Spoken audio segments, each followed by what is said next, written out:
waaw gis nga marché Kaolack waaw marché central Kaolack mu ngi nii lakk de waaw lakk gaa ngi nii ay boori minuit daal minuit 30 ci la commencé lakk mu ne nii waaye sapeur bu bii mënuñ ci dara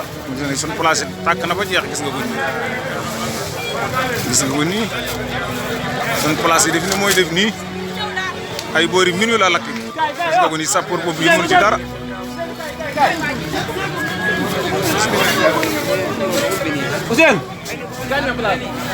gis nga ko nii lakk marché central Kaolack mooy lakk nii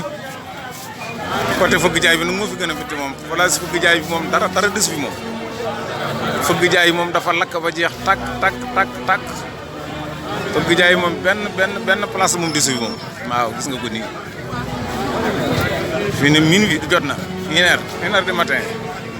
minuit une heure gis nga ko nii sapeur mënatu ci dara ëpp na ko doole man def ne am naa fi ñetti place waaye benn mor sa génnewu ma ko lépp lakk na ba jeex waaye nag loolu la yàlla dogal yàlla moom lu mu def ci jaam rek loolu dafa gën xanaa sant yàlla rek alhamdulilahi rabbil alamin moom la ñuy wax alhamdulilahi rabbil alamin la ñuy wax